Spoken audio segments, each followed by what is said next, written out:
আমার বাসায় সবচাইতে সুন্দর এবং পছন্দের জায়গা বেলকনি দুটো। তার মধ্যে আমার বেডরুমেরটা, কারণ আমি যখন বেডে বসে থাকি তখন অনেক দূর পর্যন্ত আমি দেখতে পাই। আমাদের মতো ছাপোষা চাকরিজীবী মানুষদের জন্য বিটিআই পারফেক্ট। কি কারণে?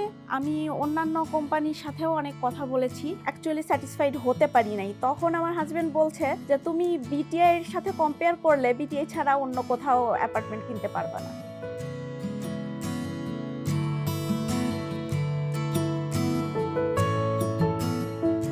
স্ট্রাকচারটা এক্সিলেন্ট এবং বাইরে থেকে দেখে খুবই ভালো লাগে। দক্ষিণ সাইড এবং পূর্ব সাইড দুইটা আমি একসাথে পাচ্ছি। দক্ষিণ সাইডে যেটা হয়, সামারে প্রচণ্ড রকমের উইন্ড থাকে, আর উইন্টারে যেটা হয়, উইন্টারে প্রায় দুপুর ৩টা ৩:৩০ পর্যন্ত রোদ থাকে, খুব মিষ্টি একটা রোদ থাকে।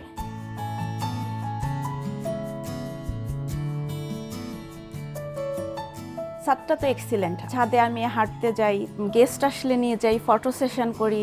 আমি যতগুলো অ্যাপার্টমেন্ট দেখেছি বিটিআই নেওয়ার আগে, আমার বিটিআই ছাদের মতো ছাদ ভালো লাগে নাই।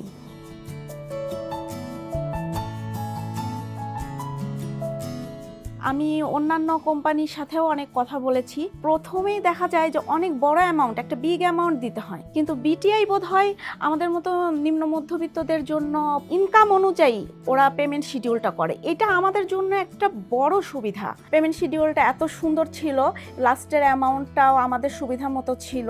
আমরা ভাবছিলাম লাস্টে হয়তো লোন নিতে হবে, সেটাও নিতে হয়নি।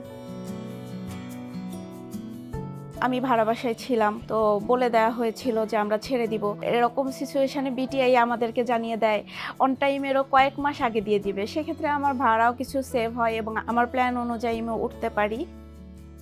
আমার যেটা মনে হয়, অ্যাকচুয়ালি যদি কেউ নিউলি ম্যারিড হোক, মিডল ক্লাস হোক বা হায়ার ক্লাস হোক, বিটিআইতে একটু নক দিয়ে দেখতে পারেন, হতাশ হবেন না। আমার নিজের ভরসার জায়গা থেকে আমি বলছি।